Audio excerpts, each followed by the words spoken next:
энэ манай салбарт ер нь тэргуун туршлага хэрхэн хэрэгжижсэн юм бэ? 11512 жолооч энэ туршлагаар ажиллажээ. Төслийн хураавал тооны хэмнэ гэдэг. Тооны хэмнэ гэдэг уриатай. Төв хороноос болоод маш өндөр чиглэл даалгаврыг өгдөг байсан. Одоо энэ цаг үеийн тээврийн аж байдлыг яриад болохгүй яриад тэгээ ирээдүгээ ярих нэг юм бас сайхан зөвлөгөө болох байх. Систем тийм байсан юм дөө. Хөтөлбөрийн бүтээмжийг 1.2-оос 7.4%-аар өсгсөн тооцоо гарч байгаа юм. Сайн тооцдог байж. Маш нэр тооцдог. Энэ зах зээл рүү орж ирээд энэ юмнуудыг бүгдийг ингээд замбараагаа задгаа хийчихсэн болохоос биш.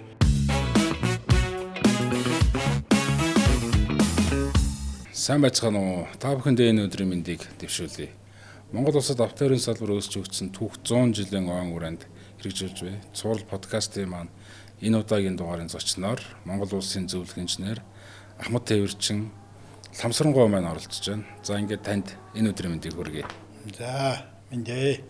За ламаа ингээд нийт тээвэрчтэй бас мэд хүргэе. Энэ удаа бол хоёулаа энэ манай салбарт ер нь тэргуун туршлага хэрхэн хэрэгжижсэн юм бэ? Энэ бас одоо Монголын ард түмэн сайн мэддэг сайтны хөдөлгөөн, бомтны хөдөлгөөн ингээл ингээд ярьдаг энэ юу ямар учиртай байсан. Энэ талаар бас үзэгч олон түмэндээ мэдээлэл өгөх зорилготой ийм дугаар маань эхэлж байна. Энэ төвлөрсөн төлөвлөгөөд гэдгийн засгийн үед төр засгаас анхаарч ирсэн нэг гол ажил нь бол энэ одоо хөдөлмөрийн тэргүүний сайжруудын арга туршлагыг нийтэд эзэмшүүлэх тэгснээр одоо нийт хүмүүсийг одоо тэр сайн ажиллагаатай хүний одоо арга барилаар ажиллуулах ийм чиглэлийн энэний одоо жишээнүүд бол олон биш. Одоо хөдөө аж ахуйн салбар тэгэхээр Хөдөлмөрийн Баатар, Очир Гойтер, мал малдах туршлага, тэгэл одоо барилгачин хэрлэнгийн туршлага гэдэл одоо үйлдвэр хямнаад үйлдвэрийн одоо газрууд бол Хөдөлмөрийн Баатар, Гүнж ламын туршлага, Хөдөлмөрийн Баатар, Амгалангийн туршлага гэл ингээд одоо бүх салбаруудад энэ одоо тэргүүний хөдөлмөрийн сайжруудын туршлагыг одоо нэвтрүүлж ашигтай ажиллагаа сайжирна, олон төрлийн ашигтай байсан учраас төв хорооноос бол маш өндөр одоо чиглэл даалгаврыг өгдөг байсан. Тэгэл ер нь бол 60-70 оны үед л одоо энэ тэргүүн туршлагыг одоо нэвтрүүлэн хүмүүсийн тэргүүний сайжруудыг одоо тодруулж арга туршлагыг одоо нийтийн хүртэл болгоно гэсэн юм чиглэлээр л яригдж хэлсэн юм. Одоо намын төрөний одоо манай тээвэр хариуцсан хэлц гэж байсан. Тэр үед би асуу тэр ямар бас нэг энэ ажлыг хариуцсан мэрэгчтэн гээд дөнгөж ирчээд удаагүй байсан. Тэгээд тэр үед тэргүүний тээвэрч тулсан 2 дугаар зөвлөгөөн болсон. Тэр зөвлөгөөний өмнө 1982 онд. 2 он. Тий, 2 он. Тэргүүний тээвэрчтэй улсын 2 дугаар зөвлөгөөн болохын өмнөх нь дээрээс төв хорооноос одоо даалгавар ирсэн. Танай одоо автоэрийн салбар одоо заавал нэвтрүүлэх ёстой 7 тэргүүн туршлага гэж бүр нэр заагаад туршлагын бүр одоо биетээр нь бичээд ингээд бүх байгууллагуудаа одоо энийг нэвтрүүл хэрэгжүүл тэгээд үр дүнгийн жил бүр тооцож одоо бүр төв хороонд илтгэж бай. Төв хорооноос яаманд одоо 7 тэргүүн туршлагыг үүрэг даалгавар болгож өгч шүү дээ тийм үү. Тэгэхээр энэ маань төв хороо руу явахтаа хүртэл одоо ямар дамжижил явж байгаа байлгүй дээ тийм. Тэгэлгүй яа. Бид нэр тэр чинь төв хороо гэдэг чи одоо намын төрөний нэг тээвэр холбоо хариуцсан хэлц тасаг гэж байхгүй. Тэр улсууд чинь ерөөсө баян одоо яам дээр ирж ингэж холбоотой байдаг. Тэгээд бид нар чинь одоо энэ тэргүүний хүмүүсийн ажлын туршлага юм уу жижиг одоо тохиом мокбол ном хэвлэл гарна тэрийг бүр аваач өгдөг. Тэндээ тийм булантай. Тэгээд төв хорон дээр одоо тээвэр холбооны тасаг дээр одоо манай салбарын одоо тэргүүний одоо бүх юмнуудын нэг жижигхэн булан нээсэн. За энэ төв хорооноос энэ Монгол Ардын хувьсгалт намын 18 дугаар хурлаас нэг том заалт гарсан юм а. Хөдөлмөрийн тэргүүний сайжруудын арга ажиллагааг сайтар судлаж, бусдад зааж сургах, түгээн дэлгэрүүлэх, үр дүнг цаг тухайд нь тооцдог байхыг голлон анхаарах хэрэгтэй гэсэн энийг ийм заалт одоо намын 18 дугаар хурлын заалт болоод энэ одоо бүх салбаруудад энэ одоо туршлагын талаар тодорхой одоо заалт чиглэл болж ирсэн. Тэгээд энэ манай яамд одоо заавал нэвтрүүлэх одоо даалгавартай тэргүүн туршлагууд гээд одоо бүгднийх Монгол Орд улсын Хөдөлмөрийн Баатар, Гавьяа Тээвэрчин, Эрдэнэцэнгийн, Ёндонгийн автомашиныг олон жил үр бүтээлтэй дагнан эзэмшдэг туршлага. Ёндон Баатар. Тэгээ Ёндон Баатарын туршлага. Энийг автотээврийн бүх баазуудад нэвтрүүлнэ гэдэг даалгавар. Эхнээс нь эхлээд 7 туршлага нэг нэгээр нь ерөнхийд нь нэг жоохон танилцуулаад явчихвал яах вэ? За тэр Яндонгой одоо олон жил одоо автомашины үр бүтээлтэй дагнан эзэмшдэг туршлага гэдэг энэ бол ерөөсөө л одоо авсан нэг машина засвар үйлчлэгийг нь одоо цаг хугацаанд нь хийдэг. Тэгэл одоо тонн километр өдрийн одоо хийх ёстой хугацаа ажлаа бол одоо өдөрт нь хийдэг. Тэр машиныхаа үйлчлэгийг бол цаг хугацаанд нь хийдэг. Энэ туршлагад энэ дээр одоо энэ одоо эрэг болтыг одоо яаж одоо чангалахыг дугуй аль машин одоо энэ машин 50-аас 6 дугуй байдаг. Энийг аль дугуйг нь хэдэн километр яваад аль талд нь урд нь тавих уу? Урд байсан дугуйг аль гадна талд тавих уу? Гадна байсан дугуйг урдлын аль талд нь тавих уу гэдэг бүх дугуйнуудын ингээд бүр хуваартай. Тэгж одоо ашигладаг. Машинын одоо илэгдлийн нэгэд тэнцвүүж нэг дугуйг илүү идэлгүүлэхгүйгээр одоо энэ зурган дээр ингээд байгаа юм. Ингээд бүр зургийг ингэж сольж тавина ингэж тавина. Хоногт одоо хэдэн километр яаж явах вэ гэдгийг энэ дээр ингээд заагаад өгсөн. Жишээ нь одоо хангаагаас одоо ингээд наашаа өгийн буудал руу ирэхэд одоо 40 км байдаг. Тэр үед бол машины чинь одоо жолооч нь маш нарийн мэддэг. Хаазаа яаж нэмж явах вэ? Ямар одоо зам дээр хаад нэмэх вэ? Ямар замд хаа цасах вэ? Тэр шатгүй хэмнэхэд хүртэл маш нарийн тийм тохиргоо одоо нөгөө олон жилийн туршлагаараа ингээд эзэмшчихсэн тэргээр ингээд тооцоол маш зөв байдаг. Аль буудал дээр хонох уу одоо ямар замд явах уу, цаг агаар ямар явах уу, өвлийн нөхцөлд хэдэн километр явах уу, зуны нөхцөлд хэдэн километр явах уу. Тэр үед чинь одоо зарим газар бол гүүр муутайхан шиг бас гол гаталдаг энэ төр юу вэ?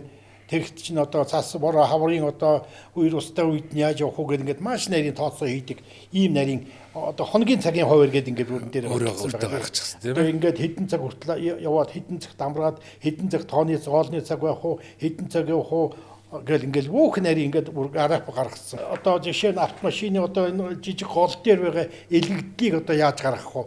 Эргүүлж тохируулдаг. Тэгээ нөгөө дээрээс ном гэж балбаатай хачин элэгдэн тэрний чинь тохируулдаг энэ төр ингээд их олон төрлийн юм. За ингээд байдгийг. Жишээ нь одоо Яндонбаатарын туршлага бол одоо ийм тэгээд энэ чинь нөгөө их засваргүйгээр олон мянган километр явуулна гэдэг энэ туршлага тийм үү? Туршлага. Энэ туршлагаар одоо их олон хүн одоо их засваргүйгээр сая километр явуулсан олон хүн бий. Гэтэ анхдагч нь бол Яндонгой. Яндонгой туршлагаар ажиллаад одоо сая километр явуулсан гэж бид нэр ингэж тооцож үзлээ. Тэгэхээр Яндонгой маань бол ганцаараа сая тонн километр явдаг нэг өрнүүлэхэд санаачлагч нь болж өөрөх нь шүү дээ тийм. Ер нь одоо сая километр автомашинагаа дугуугаар нь одоо сая километр явуулдаг. Сая тонн километр гэвэл өөр. Энэ бол сая километр. Дугуугаар нь өнгөрүүлээд сая километр. Тонн километр гэж 5 тонн очичаад 1000 км явчихсан 5000 тонн километр болоод явчихсан. Тэгэхээр чинь өөр л дээ. Тэгээд ингэж одоо туршлагаар одоо дархны одоо хөдөлмөрийн баатар Цэндэ юушгүй. Тэр автобусаар сая километр явуулсан. Гэх мэтийн одоо эзэмшсэн машина олон жил үр бүтээлтэй дагнан эзэмшдэг. Энийг эзэмшсэн их олон жолооч бий. За ингээд л одоо энэ тэргуун туршлага амьдралд нэвтрээд нийт жолооч нарт энэ би 1979-өөс 99 оны хооронд яамд иржээс нэгдсэн тайлан байдгийг. Энэ туршлагаар ажиллаад ийм үрдүн төрлөө гэдэг бааз байгууллагаас ирсэн. Яндонгой туршлагаар. Тий одоо Яндонгой туршлагаар. Энэ одоо баазуудаас ирүүлсэн тайлангаар бол энэ одоо 99 онд 11512 жолооч энэ туршлагаар ажиллажээ. Автомашиныхаа эдлэгээний хугацааг 2-5 жилээр уртасгасан. 2-5 жил одоо их засваргүйгээр автомашиныхаа гүйлтийг явуулсан гэсэн ийм тооцоо байдаг. Энийг одоо нөгөө тонн километрээр нь тооцоод тэгээд одоо шинэ машин одоо ямар хугацаагаар яаж авч ингэж явлаа гэвэл мөн олон одоо сая төгрөгийн одоо хэмнэлт гаргасан юм байх хэрэгтэй. Тийм л байгаа л да. Бид нар бол зөвхөн энэ ирсэн тайлангаар л ингэж тооцож үзэхдээ 11512 хүн гэдэг чинь тэр үед одоотой адилхан машин одоо тийм олон биш байсан. Тэр үед чинь 30-40 мянган машин байгаа байлгүй. Суудлын машин гэдэг чинь цөөн голцуул одоо ачаа тэрийн одоо твшдийн машинууд л байсан биш үү дээ. Тэгэхээр бол одоо нийт жолоочны одоо миний энэ тооцоогоор бол нэг 30-40% нь бол одоо хамрагдаж энэ туршлагаар ажиллаж байжээ л гэсэн ийм тооцоо байна. Харангай аймгийн 6 дугаар баазын жолооч. Харангай 6 дугаар баазын жолооч. Анхны одоо Гавьяат Тэвэрчин бөгөөд Хөдөлмөрийн Баатар. Хөдөлмөрийн Баатар нь бол 5 дахь юунда байдаг. Тийм байх. Гавья тээвэрчин гэдэг юугаараа бол автотээврийнхаа юунд бол ихэнд нь байдаг. За ингээд ийм мундаг одоо Эрдэнцэнгийн Яндан гэж Тэгээ энэ бол одоо Баатар байжээ. мундаг бүр халах голын байлдааны үед л одоо халах голд машин барьж явсан тийм л хүн шүү дээ 21 онд төрсөн. За дараагийн туршлага. Дараагийн туршлага нь Хөдөлмөрийн Баатар Самбуу Яндангийн тээврийн зам саатлаг ажилладаг туршлага. Самбуу Яндангуу бол бас Ланхангийн 6 дугаар баазаас л гаралтай хүн шүү дээ. 1-р баазад ирж Хөдөлмөрийн Баатар болсон. Автомашиныг бол ерөөсөө тэр одоо элдв янзын жижиг одоо саатал зогсолтыг л бүрэн арилгаж одоо нөгөө техникийн үйлчлэгээ засварыг цаг хугацаанд нь яг одоо хийдэг учраас тэр бол нэргүй саатал ерөөсөө гарахгүй. Одоо нөгөө нэг тээврийн жолооч нар маань дээр үед бас айл зам дагуу айлаар ордог тийм ээ. Одоо ингээд айлд орсон бас нэг цай уун хоол идэн ч гэдэг юм хууч өөрнө. Энэ бол одоо маш их цаг алддаг нэргүй саатал нь бол энэ юм а гэж. Ерөөсөө одоо хэдэн цагт одоо пермөөсөө асаагаад хэдэн цагт хоол болох уу, хэдэн цагт идээд хэдэн цагт хөдлөх үү гэдэг маш нэрийн тооцоотой ажилладаг. Тэгэл ерөөсөө саатлаг ажилладаг учраас л одоо хөдөлмөрийн бүтээмж өндөр байсан. Тэр хэмжээгээр одоо бааз байгууллагатай маш өндөр одоо ажил үүсгэж Хөдөлмөрийн Баатар болсон хүн шүү дээ. Самбуу Яндангуу маань Хөдөлмөрийн Баатар Саятан баригад анхны одоо Саятан баригадын ахлагч. Тий одоо тэр чимээр Аранхайд Саятан баригад эхлүүлж байсан. Аранхай аймгийн Жаргалан сумын болоо. Тий баха. Лусан Фунцгийн Самбуу Яндан ийм Хөдөлмөрийн Баатар. За энэ хүний туршлагаар одоо тэр миний одоо нөгөө нэгдгсэн энэ яамны нөгөө нэгтгэж 90 оны үед 99 онд гаргаж ирсэн тайлангаар энэ 7880 жолооч энэ туршлагаар ажилласан гэсэн тооцоо. Баазууд нөгөө тайлангаа ирүүлнэ шүү дээ. Манай бааз энэ сард одоо энэ онд одоо Самбуу Яндангийн туршлагаар 7 хүн ажиллаж байна. Энэ туршлагаар одоо Яндангийн туршлагаар одоо 12 хүн ажиллаж байна гэдэг юм уу. Энэ тоог нийлүүлсээр байгаад нийтдээ ажилласан тоогоонд явуулах уу? Тий, тэгэн шүү дээ энэ чинь жилийн эцсээр тайлангаа төвөрөнд авч албан ёсоор өгнө. Энэ одоо жил бид нар энэ туршлагаар ажиллаад ийм боллоо, ийм үр дүнд гарлаа, ийм ашиг гарлаа гэдгийг хэл ингэж тооцдог. Ийм байсан. За гурав дахь нь. За ингээд энэ чинь хөдөлмөрийн бүтээмжийг 1.2-оос 7.4% өсгсөн тооцоо гарч байгаа юм. Сайн тооцдог байж. Маш нэрийн тооцоо. Тэр чинь баазын эдийн засагт нягтлангууд чинь одоо ерөөсөө энийг чинь одоо тооцож энийг одоо маш нарийн хийж иж цалин аавна шүү дээ. Шаардлага тийм л байсан үйл дээ. Мундаг байж. За 3 дахь. За 3 дугаар одоо заавал нэвтрүүлэг туршлагын юунд ачаа тээврийг хондгийн нэгдсэн графикаар тээвэрлдэг зөвлөлтийн туршлага. За. Зөвлөлтийн ийм туршлага байсан. Одоо намрын ургац сураалт нэг төвлөрсөн одоо бөөн нэрсэн ачаа ургац сураалт байж байна. Өвс тээвэр байж байна. Тэгээд хадлан бордоо байж байна. Одоо ингээд энэ хамгийн мунд л яг энэ одоо зөвлөлтийн энэ туршлагаар ажилладаг. Ачаа төвлөрчихсөн байна. Тий, ачаа төвлөрсөн газар бол тэнд нэг ойчралдгүй. Тий, одоо ерөөсөө дэмий цаг өрөхгүй байна шүү дээ. Хуваарлалт тэнд нь одоо яваад очиход ачаанд бэлэн, буулгах газар нь бэлэн. Ийм л одоо юунд л төвлөрсөн журмаар ингээд одоо графикаар бүр нэгдсэн графикт оруулаад эргүүлчихдэг. Тэгэхээр одоо өнөөдөр одоо энэ 9 цагт ачаанд орсон байх хэвээр 11 цагт буулгасан байх хэвээр энэ замын хооронд одоо 40 км гэдэг ингээд газар чинь өөр график гаргана шүү дээ. Сумсан гэж хүнүүд урах суралтын талбай болгож бүгд өөр график хугацаагаар юмнууд одоо оцоод гаргацдаг. Тэгээд тэрнийхээ дагуу явдаг. Ер нь одоо дээр үеийн жолооч нарын ярианаас бол ургацын тээвэрт яваад нөгөө тариагаа ачих гэж буулгах гэж ойчралдаг хүлээдэг байсан. Одоо энэ юмыг л одоо халсан. Тэрнийг л арилгаж ил одоо энэ туршлагын дагуу ажиллахаар л одоо тэр юм арилаад тэр буулгадаг одоо 10 машин буулгах талбай хэрэгтэй юу 15 машин буулгах талбай хэрэгтэй юу одоо компани дагаж одоо ачаанд одоо тариа явахт чинь одоо хичнээн компанид хэдэн машин явах уу нэг машиныг одоо хэдэн цагийн дараагаар нөгөө машин дүүр дараагийн машин орох юм гэж бүгдийг графикаар тооцсон. Тэрний учраас илүү машин энэ тэнд хүлээхгүй тарайн талбайны гадна талд нөгөө компани хүлээгээ зогсож байгаа машин тэрий чинь өөр ачаанд оруулж явж байгаад 4 цагт одоо тэр компани дүүрнэ 5 цагт энэ компани энэ машины компани солорно гэдэг ингээд ерөөсө графикын дагуу зохион байгуулалт маш нэрийн зохион байгуулалт. Энэ бол зөвлөлтийн туршлага. Энэ зөвлөлтийн туршлага тий. Намрын ургац сураалтаар 14 аж ахуйн нэгжид энэ туршлагыг хэрэглэж 7-оос 12 хоногийн хэмнэлт гаргасан гэсэн ийм тайлан дүн. Энэ одоо туршлагын дүнг одоо 10 хэдэн жил 20 жилийн дараагаар нэгдгээд гаргасан дүн энэ юм байна л. Чагнаад орж байгаа хоногийн нэгдсэн график гээд яг энэ дээр чагнаад орж байгаа ажиллаж байсан нүү одоо манай Ахмад Тээвэрчин Энэ дээр 22 дугаар баазын яг энэ одоо туршлагыг чинь жинхэнэ одоо хэрэгжүүлэхэд манай тээврийн яамны одоо тээврийн эцсийнхэн чагнаад орж байгаа бол одоо энэ чинь яг одоо тооцдог байдаг. Чагнаад орж байгаа байлаа одоо Шажин Бат гэдэг хүн байс тэр хүн бол бүр одоо маш нарийн юмыг тооцож юм. Шажин Батгууч нь тээврийн яамны. Тээврийн яамны одоо энэ тээврийн эцсийн ерөөс баг яам дээрээс явдггүй шхул одоо юмнуудаа нэгдгээд намрын ургац зураалтын том тээврийн үед бол Шажин Батгууч чинь байнга л байж идэг юм тооцоод юм. За бүр одоо баг одоо сайд дарганаас илүү юм тооцоо юмнуудаа мэдж байдаг. Аргагүй шүү дээ. Гардж хийж байгаа юм чинь тооцоогоо тэр сайд дарганарт өөрөө гардж хийж өгдөг ийм л байсан үйл дээ. За тэгвэл дөрөв дэх одоо тэрийг дуршлаа. За энэ дөрөв дэх туршлага болохоор Ачаа тээврийг нэгдсэн карабик төвлөрсөн цуваагаар зохион байгуулдаг Сүхбаатар аймгийн тээврүүд газрын туршлага. Өвсний тээвэр. Өвсний тээвэр тий намрын ургац сураалт өвсний тээвэртэд туршлага хэрэгжүүлнэ. Хөдөлгөөний бүтээмжийг 8-аас 34% одоо дээшлүүлсэн гэсэн ийм судалгаа бүртгэгдэн байдгийн байна. Төвлөрсөн тээвэрлэлтэнд л бас одоо эргэлж энийг хэрэгжүүлж ийсэн. Одоо Сүхбаатар аймгийн салхитын сангийн аж ахуй дээр салхитын тэжээлийн аж ахуйгаас одоо өвс очиад наашгаа одоо аймагуудад машинаараа хөргөх, төмөр зам дээр буулгаад төмөр замаас нааш нь өвсөө тараах уу. Энэ говийн аймагуд руу бол ерөөсөө урдуура ингээд чигээр явчихна. Энэ хангай аймагуд бол Сүхбаатар дорнотын тэр цаатлын тэр халиурсан өвсөй чинь нааш нь одоо татаж юугаад хамгийн ойр дөт одоо төмөр зам сайн шант чойрлоо төгөлдөг байсан. Энэ түүхэн зураг байдаг тийм ээ. Тэнд үзүүлэх сургалт явуулж байгаа. Бидний чинь одоо бид нар чинь нөгөө цавьж байгаа татлага энтрийг үзүүлж харуулад тэгээд тэр чинь баахан машинуудыг цуваагаар нь авч явж салхитаас өвс очиад дорн говийн тэр одоо өвсний фонд дээр буулгаж бид нар од нэг машиныг хавьд нь бас би бас явж ил байсан.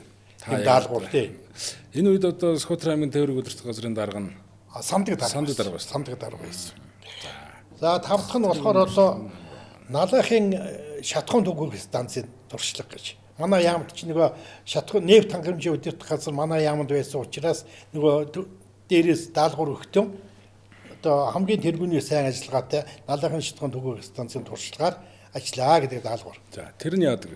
Энэ болохоор одоо маш нарийн тооцоотой. Нөгөө нэг шатхуун авах одоо борлуулах юмнууд нь тооцоотой шатхууны нөгөө ууршилт нөгөө алдагдлыг багасгадаг одоо эдгээр янзын одоо орчноо одоо аюулгүй ажиллагааны бүх шаардлагыг хангасан галын аюулгүй байдал бүх шаардлагыг ингээд хангасан ийм шатхуун түгээх станц байсан. Тэн дээр бид нар бас нефтийн хангамжийн одоо чиглэлийн нефт нөгөө борлуулдаг хүмүүсийг авч туршлага судлууж энд нь одоо галын цэгний ийм дайтай байх юм байна. Элцний ийм савнд байх юм байна. Зөөх хувийн сав тэр одоо лом татварх гэл бүх юмнууд нь одоо стандартаар хийгдсэн. Энэ туршлагаар бид нар энэ одоо юуж галын аюулгүй байдал нефт хөтөлбөрийн одоо хэвийн бас хоригдлыг багасгах ийм чиглэлээр их нарийн тооцоотой ажилладаг.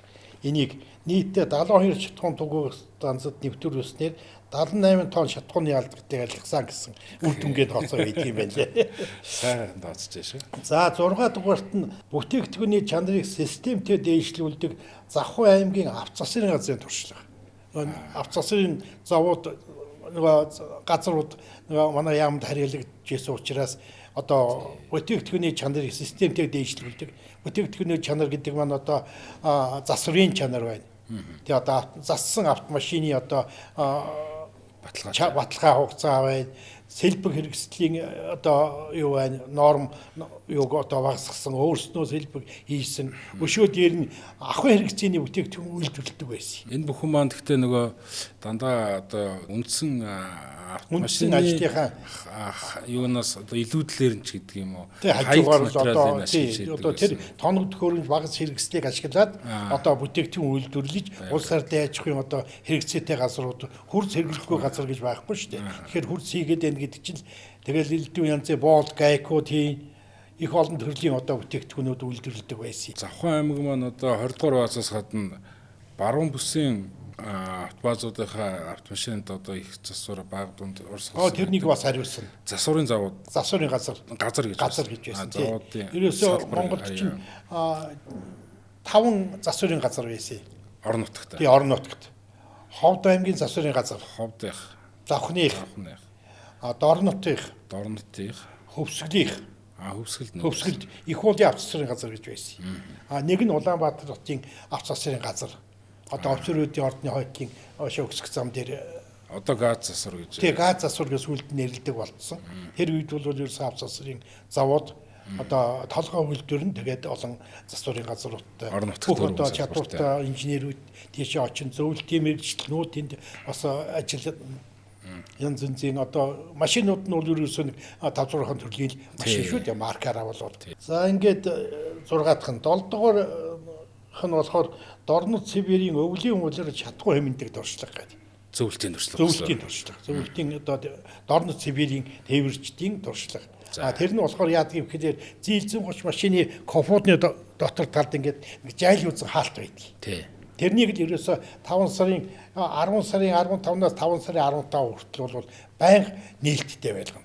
Хүйтний уулаар эхлэнгүүт л машины тэр одоо орчны агаараас биш гаднаас хүйтээ агаар оруулж ил одоо тэр аль болохоор хүйтэн одоо агаар бензиний холимог хүйтэн байх тусам нь шатхууны хэмнэлт илүү гардаг л ийм л Дорнод Сибирийн тээвэрчдийн туршлага. Бүр Оросоос энийг чинь бүр заавар зөвлөгөө зураг нь хөтлийн дээр бас байгаа.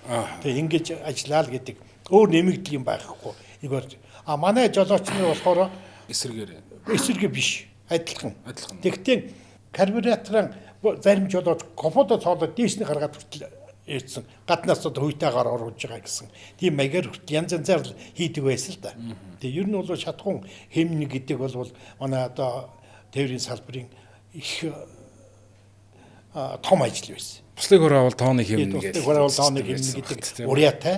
Тэгээд тэр доор л ерөөсөө шатхуун хэмнэг улсын аварга чиглэлээр ачааны машинаар шатхуун хэмнэлтийн улсын аварга тэмцээн зохион байгуулж байлаа. Суудлын автомашинуудад хүртэл хийж байлаа. Багнуурын уурхаагаас Улаанбаатар хотын бүх одоо тээврийн байгууллагуудаас шатхуун хэмнэлтийн хамгийн сайн гэсэн жолоочуудын шалгууруулж аваад тэгээд тээврийн институт ерөнхий ажлын зохион байгуулад яамнаас бид нар оролцоод ингээд л одоо Улаанбаатар бүх машинуудын бензинийг сайхан сулсаж байгаад дээрээс нь тодорхой хэмжээний бензинүүдийг колонк дээрээс нэмээд яг адилхан хийж өгөөд тэгээд бид нар чинь Багнуур руу очиж нүрсээ ачаа тэгээд одоо авцарч буулгахад л хэдэн литр бензин үлдэгдэлтэй байна уу гэдгээр нь яадаг байсан.